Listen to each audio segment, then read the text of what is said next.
The files littered Detective Lucinda Copp's desk. Happy Trails, Stephen Lester, dead. John Brooks, dead. Deacon Smith, dead. Peter Jones, missing, presumed dead. That was not a good year to be a male camp counsellor. And then Suzanne Shaw, committed, raving about a white wolf. The Maple Lane pile was even thicker. Thank you for holding, Detective Copp. The voice at the end of the phone snapped her back from her daydream.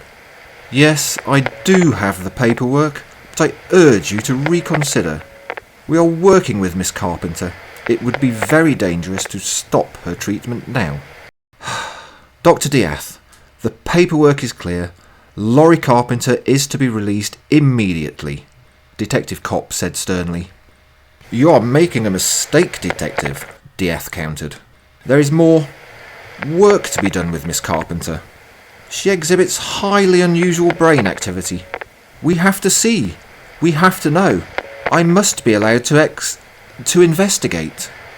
Dr. Diath, Lucinda Copp continued, Laurie Carpenter has been exonerated. Not only that, we also have credible evidence that Hans Metzger may be on his way to Wolfe Asylum. Credible evidence, Diath scoffed. A newspaper cutting and the testimony of a geriatric couple is not what I would call credible evidence of the existence of some kind of unstoppable killer. Lucinda Copp was beginning to lose her patience. Your opinion on the matter is irrelevant, Doctor. I have arranged for Rebecca Martin to collect Laurie. She will be there within the hour, at which time Laurie Carpenter will have been processed for release. If not, I'll not only have your job, but your balls in a sling. Am I making myself clear? Lucinda Copp didn't wait for the response and slammed the receiver down. Pompous prick, she muttered to herself. Wanting to make sure her instructions were followed, she grabbed the Glock 22 from her desk and holstered it while making her way to the car. By her reckoning, she would be at Wolfe Asylum before morning. Dr. Diath's eyes flicked longingly to the brass-handled drawer in his antique oak desk in the small office within the operating theatre.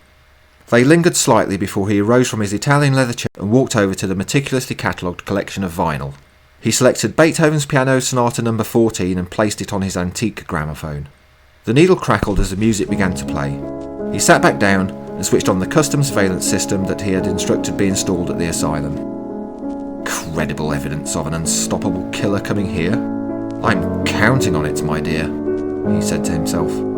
As his gaze fell on the external camera in the northeast quadrant, his lips curled into a satisfied smile. Lightning cracked over the Art Deco facade of Wolfe Asylum. The building was foreboding in the summer. The winter storm had made it even more menacing.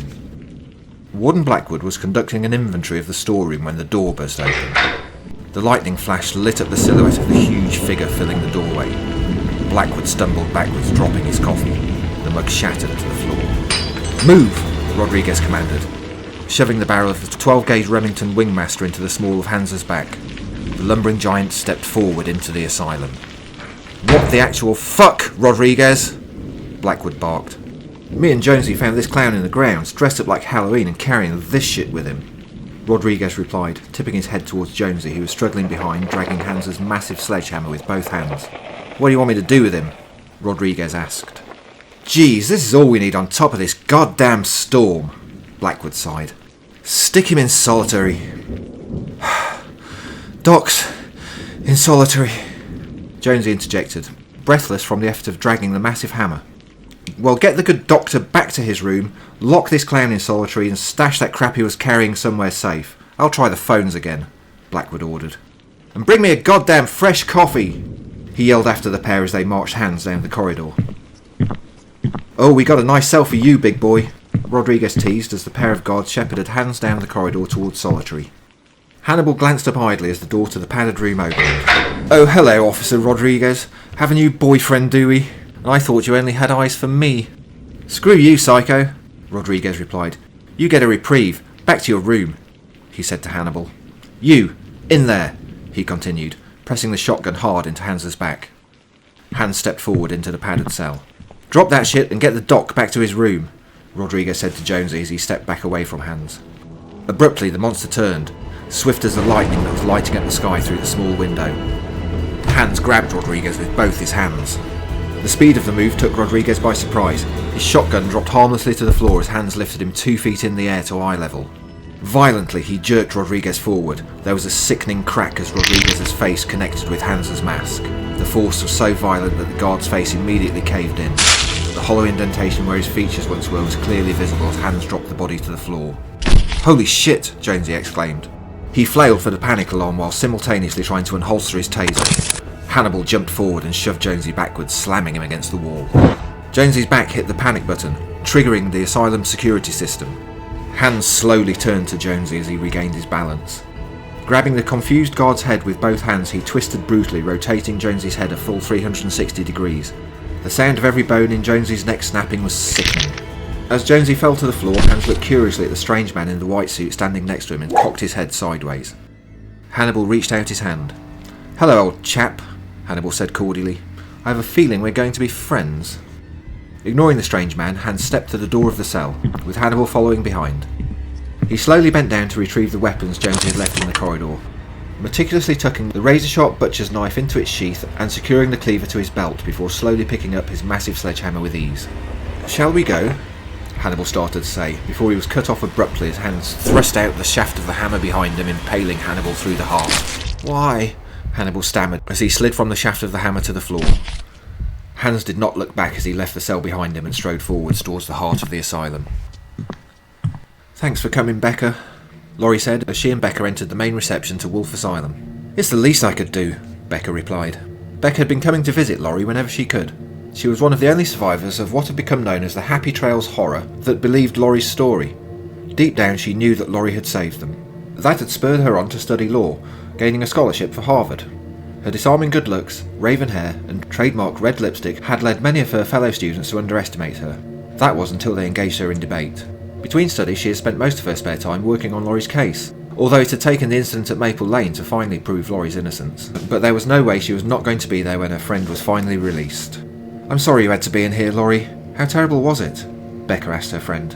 "I can't tell you," Laurie replied. "The patients were bad. The guards worse. I wouldn't wish it on anyone. They, she continued, trailing off and looking down, avoiding eye contact with Becca. "I can't talk about it. There was only one doctor, one person in this whole hellish place who was nice, who helped. The rest can rot," she spat with vitriol. "Thank God I'm getting out." Becca smiled sympathetically. "Strange, no one on reception," Becca commented, glancing around the ornate lobby to the asylum. "Perhaps they're dealing with the fallout from the storm," Laurie replied. Abruptly, an intercom blared. "Can all guests please return to their rooms? The entrance doors will be locked to ensure guest safety."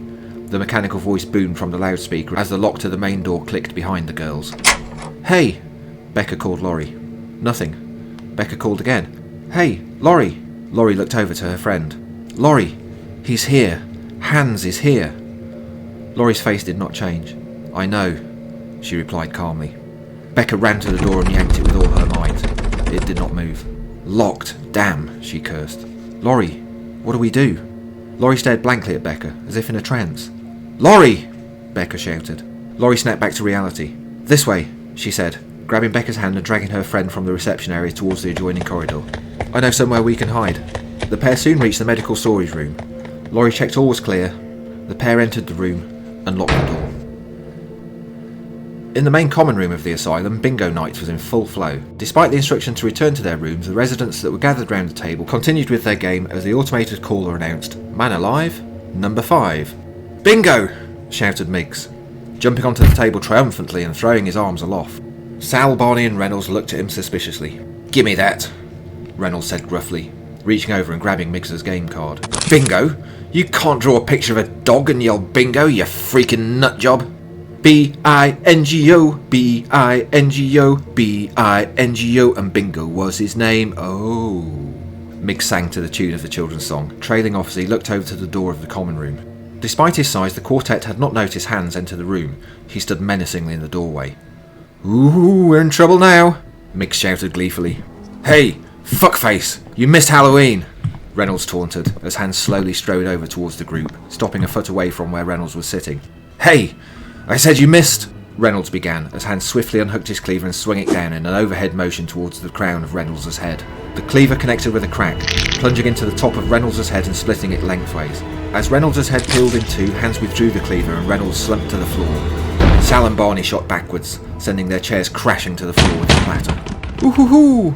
Miggs tittered gleefully before the swipe of Hans's razor-sharp cleaver slashed across his jugular with such force it severed his throat all the way through to the spine, a wound so deep that the weight of Miggs's head had sent it falling backwards from his body. And bright red blood sprayed Hans and the black and white checkered tiles of the common room floor.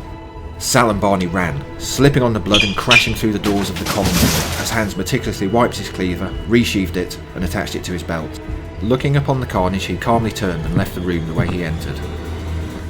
What the fuck was that? Warden Blackwood mumbled to himself as he headed towards Solitary. Having to get his own replacement mug of coffee had meant he was not in the best of humour. Rodriguez and Jonesy hadn't returned as instructed, useless pricks. And someone had triggered the security system.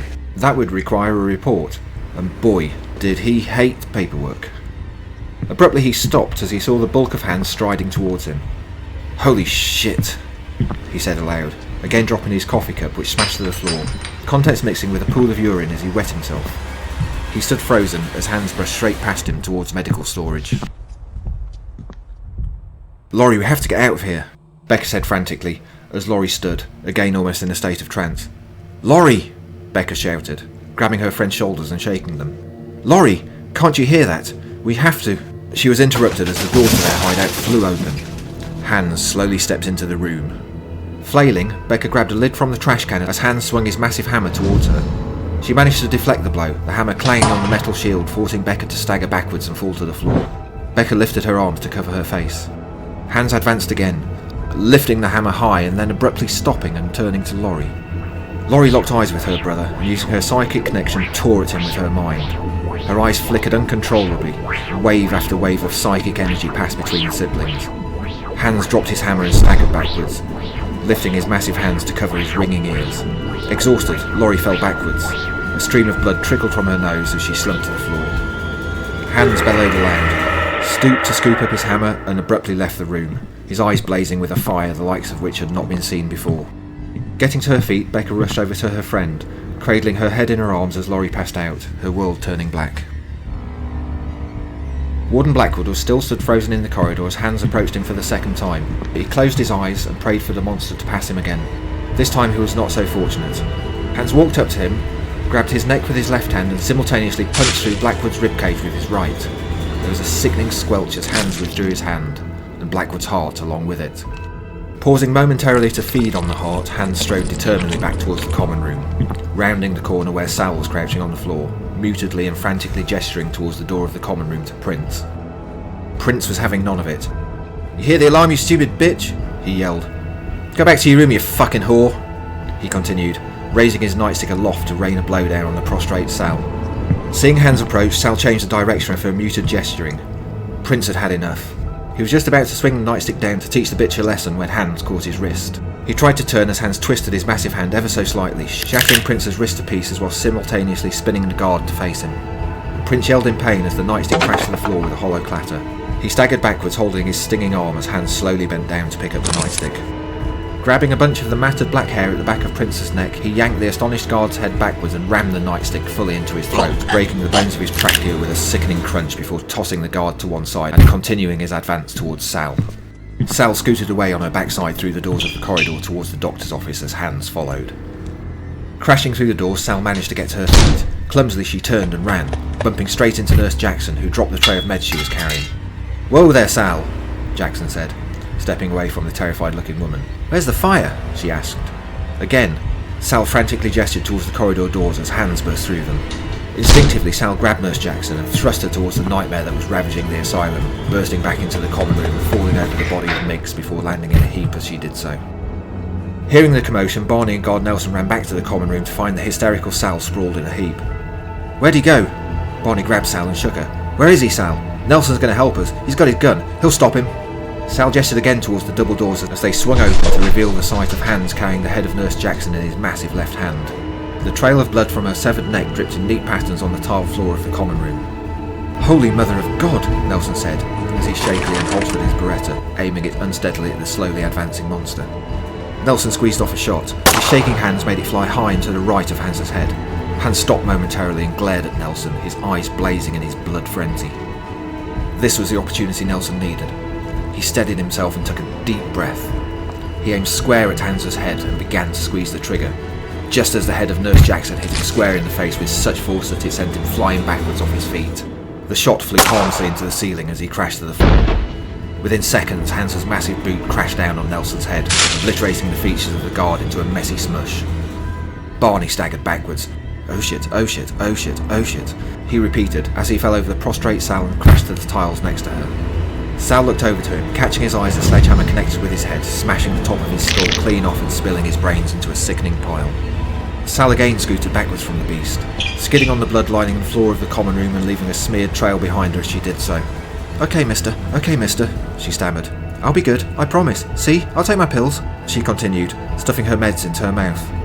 "See, all better now," she said, crying as Hans lifted her one-handedly from the floor of the common room by the scruff of her neck, the red blaze in his eyes dying ever so slightly. Holding Sal upright, Hans looked at her curiously and cocked his head to the side. "Okay, mister, all better now, right?" Sal asked as Hans gently reached out towards her face and stroked the tears from her cheek with his massive hand. "See? We're good, right?" she continued. "See, yeah, you get angry sometimes," she said in a soothing voice. You're just like my brother." Abruptly, Hans bellowed angrily, the fire in his eyes reigniting. He switched his hold on Sal to grab her head in his powerful hand. With his thumb and pinky fingers digging into the side of Sal's temples, he squeezed with all his might, crushing Sal's head to pieces before flinging her body across the common room like a rag doll. Hans paused momentarily to survey the carnage of the common room before hoisting his hammer onto his shoulder and leaving the scene behind him. In the operating theatre, Dr. Diath again rewound the footage of the camera in the medical storage room and zoomed in on Laurie's face. Mussorgsky's Night on Bear Mountain blared loudly from the gramophone. There it was, the flickering eyes, surely evidence of psychokinetic communication. There could be no doubt. His suspicions were true. He switched the camera to the live feed from the common room as Sal swallowed the pill. Diath watched with fascination as the monster paused. Laurie Carpenter's DNA had indeed been the key. My God, he thought to himself. They even have a small effect on this simpleton.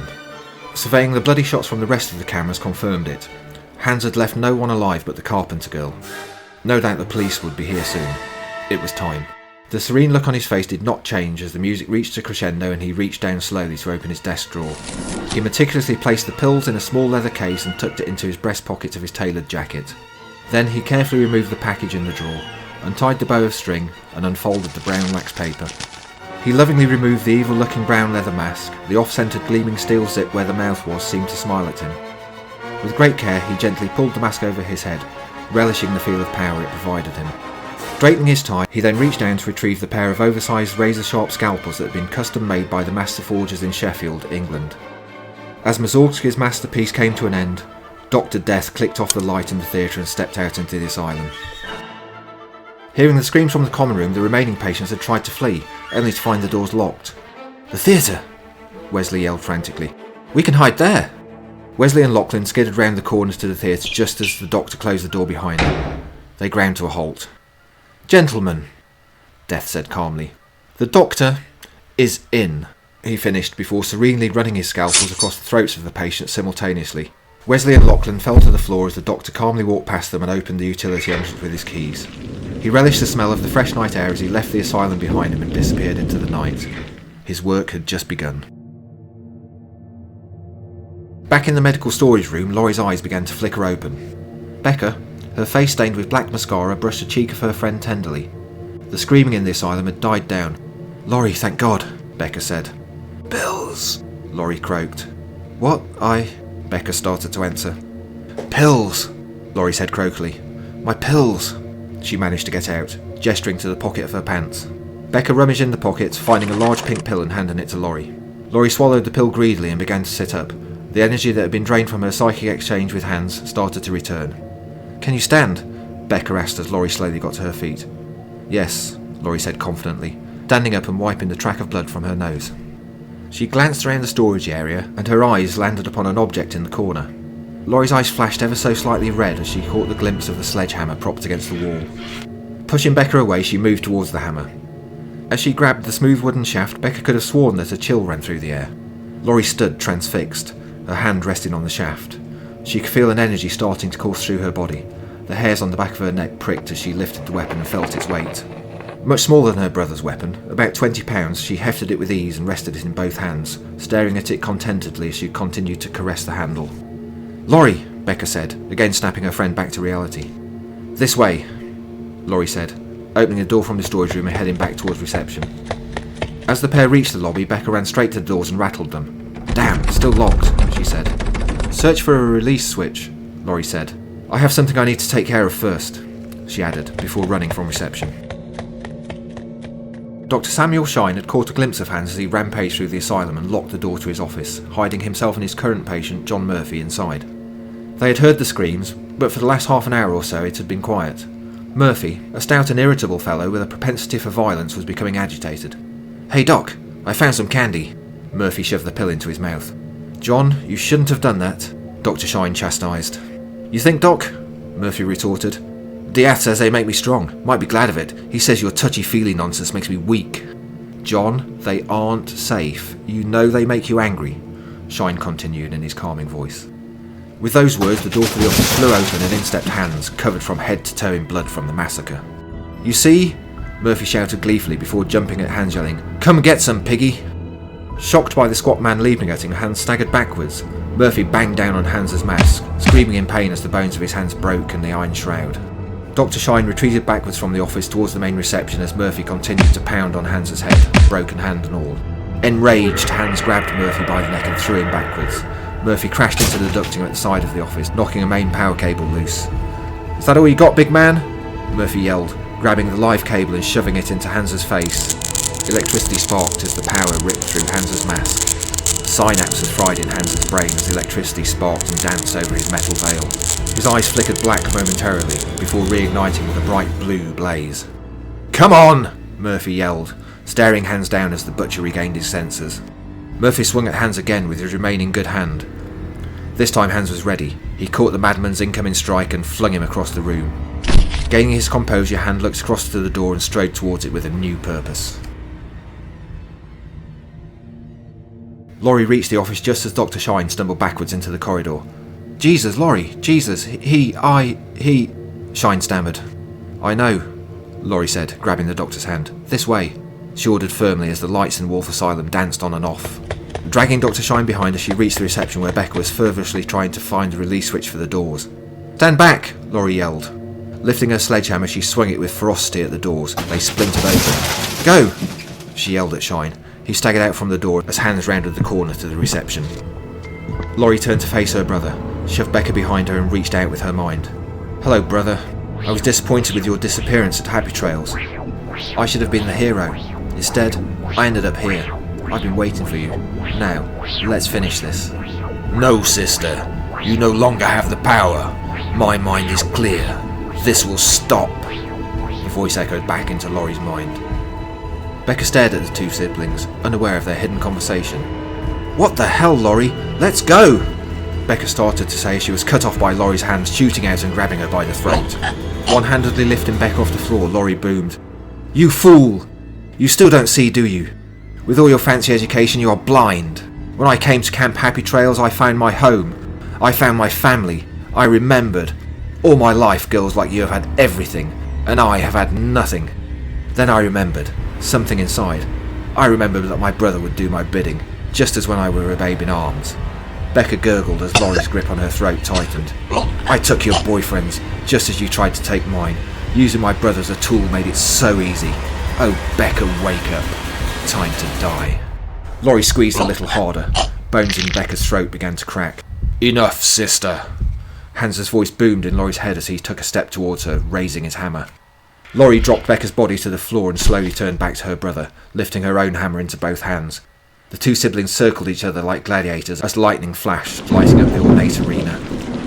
Hans broke first, whirling his massive sledgehammer in an overhead arc towards Laurie. Laurie, faster than her hulking brother, danced backwards.